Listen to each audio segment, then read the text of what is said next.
রাত্রে 100 টাকা ছিল, ডিম দিয়ে 50 টাকা ভাত খেয়েছে, আর 50 টাকা রাখছি পান খাওয়ার জন্য। সকালে কি খাবেন? সকালে মন্দিরে খাই, মন্দিরে খাবার দেয়, ওখানে খাই। আপনার জীবন নিয়ে কোনো আক্ষেপ আছে?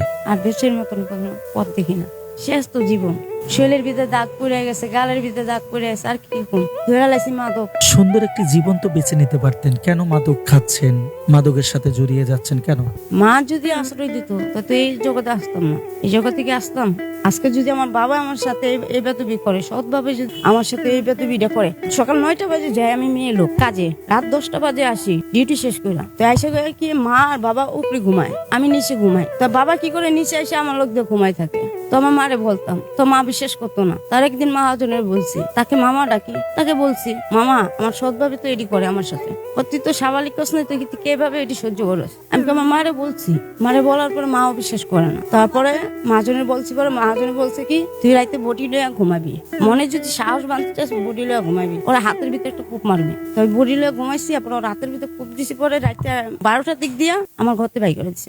রক্তের অবস্থা দিকে ওর জামাইয়ের দিকা, তুই আমার জামাইয়ের কূপ মালিকা, মানে আমার আম্মু বলতেছে, তুই আমার জামাইয়ের কূপ মালিকা, আমাকে তোর জামাই আমার হ্যান্ডে ঘুমাইলো কেন? তা আমার পায়ের নুপুর ছিল আর হাতে বয়লা ছিল, এটি খুলে রেখে দিছে। আর ওদিন 2000 টাকা বেতন বেশি, আলম মার্কেটে তখন কাজ করি, 7000 টাকা বেতনে কাজ করার পরে 2000 টাকা দিছে, আর টাকা নিয়ে কেচালটা লাগছে, মানে ওর পুরো টাকাটা আইনা দিলাম না কেন, এই হলো কাহিনী। আপন বাপের মতন কেউ কি ভালোবাসতে পারে সন্তানদেরকে?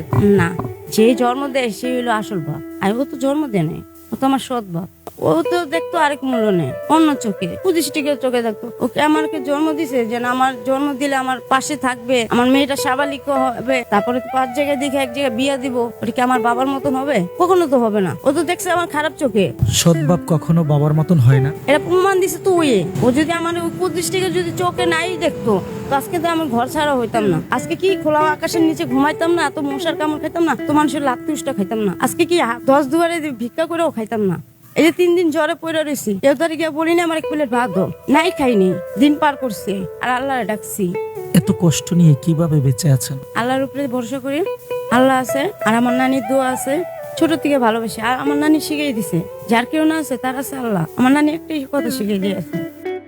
নামাজটা কেন পড়েন না? এখানে নামাজ পড়ানোর কোনো কায়দা নেই, এটা খোলা আকাশ, মানে 5টা পুরুষ থাকে, 5টা মহিলা থাকে, কার শরীর কেমন আছে কোয়া যায় না। কেউ শরীর আছে ফ্রেশ, কেউ শরীর আছে নোংরা, কেউ আছে অন্যরকম, বলা যায় না। এখানে 5 রকমের 5টা লোক থাকে, যে আমি না জেনে নামাজটা পড়ুম বারান্দা, এখানে তো অনেক মানুষ যাইবো, দেখবো এই নামাজ কখনো কবুল হবে না, এটা কখনো আল্লাহ মাইনা নিবে না।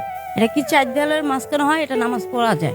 আপনি তো চাইলে সুন্দর একটি জীবন বেছে নিতে পারতেন, কেন এই জীবনে চলে আসছেন? ছোট থেকে ওই কষ্টে বন্ধু বান্ধবের পাল্লায় পড়ে আইসি প্রথম বাবুবাজার ব্রিজের থেকে গেছি সদরঘাটের পাল্লায় পড়তে পড়তে এই স্টেডিয়ামে আইসি। জীবন পার। কত বছর কাটাচ্ছেন এই স্টেডিয়ামে? স্টেডিয়ামে আইসি 10 বছরের গেলায়। 10টি বছর কাটিয়ে দিলেন এই স্টেডিয়ামে। হ্যাঁ, সন্তান ছিল, সন্তান হারাইছে। সন্তানের কথা মনে পড়ে না? মনে পড়লে কিছু করার নেই তো, সে তো আমার পাশে নেই, কার বুকে গেছে কি বলা যায়, কোথায় আছে পাওয়া যায় তো না। জীবন থেকে তো এক এক করে সবাইকে হারিয়ে ফেললেন, এই জীবনটা নিয়ে কেমনে বেঁচে আছে? মুখে ভাষা নেই ভাইয়া। যে সন্তান হারিয়ে গেছে তার কথা যখন কার মনে পড়ে কি করেন? পরের পোলাপাইন লইয়া মনে করি এটাই আমার পোলাপাইন, ওর বাচ্চা লই এটাই মনে করি আমার বাচ্চা। অন্যের বাচ্চা নিয়ে যখন কার মনে করেন যে এটাই আমার বাচ্চা, নিজের বাচ্চার মতন সেই প্রশান্তিটা পাওয়া যায়? এটা কি কখনো পাওয়া যাবে? ওটা মনের হাহাকার মিটাই, এটাই ধইরা নিয়ে এটা আমার বাচ্চা। এই মুহূর্তে যদি আপনার বাচ্চা ফিরে আসতো কি করতেন? আমি এদের থেকে বড় খুশি হতাম। স্বপ্ন দেখেন? দেখি আমার বাচ্চা আছে, ভালোই আছে। মুসলমান ধর্মের সবচেয়ে বড় একটা উৎসব গেল ঈদ, কোথায় কাটিয়েছেন? এখানে 3 রোজা থাকতেই এই জামা পরছিলাম, তারপর গাঠি হারানোর পরে এই জামা পরে রয়েছে। গোসল করেন কোথায়? টয়লেটে। এখানে আজকে যদি আল্লাহ আপনার একটা ইচ্ছা পূরণ করতেন, আল্লাহর কাছে কি চাইতেন? আল্লাহর কাছে হাজার শুকরিয়া মানতাম, লাখ লাখ শুকরিয়া মানতাম, খুশিতে আনন্দে